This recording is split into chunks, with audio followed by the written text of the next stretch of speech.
This is Leeds open market, and for me it's the best part of the market.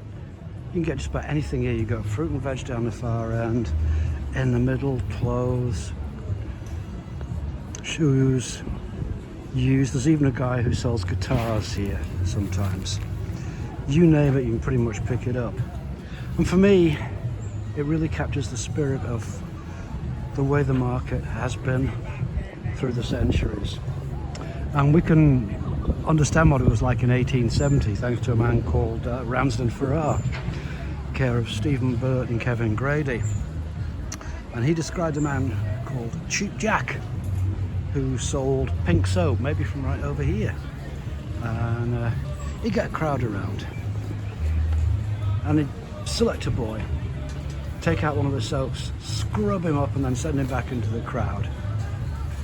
He also had padlocks, which he said were made in Birmingham, for those who don't know. And how much were the soaps? How much were the padlocks? Do you want to take a guess? Sixpence was it? Threepence? Twopence? Not to you, sir. Penny halfpenny, madam? No, it's a penny everywhere.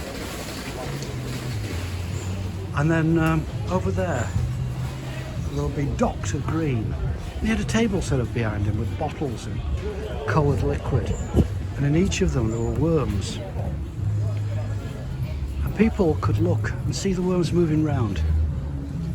And he thought worms were the scourge of mankind, so he could sell an elixir to get rid of them. And how much was this magic elixir? Shilling? No, not a chance. It was a penny. But a penny was the currency at the market. Pie Jack with his savoury trundles, what we would call meat pies, although nobody ever really managed to discover quite what the meat was and probably didn't want to know. How much were they? Go on, take a guess. They were a penny. But P. Ned did him one better. And P. Ned, true to his name, sold peas. A plate of cooked peas cost you a halfpenny. A bowl of pea soup, that was a halfpenny too. So maybe up there'd be a busker singing in Scarlet Town where I was bound, there lived a fair maiden dwelling. Or perhaps a storyteller who had, well, I don't know, maybe the story of Spring-heeled Jack.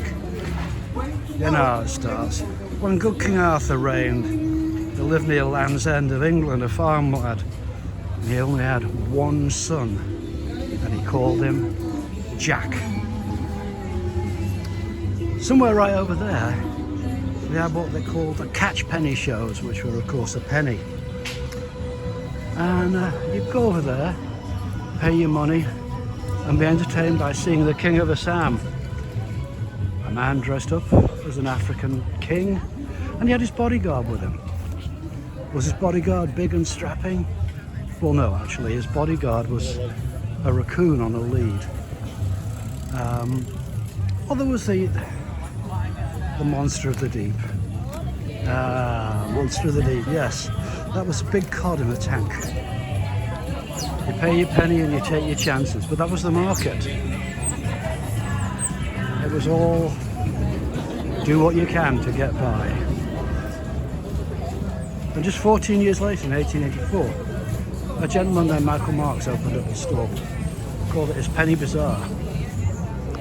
No need to ask the price, everything's a penny. He was an immigrant. I didn't speak English too well at that point, but he got on to found his empire from his stall. You know it as Marks and Spencer. And that, ladies and gentlemen, is the market.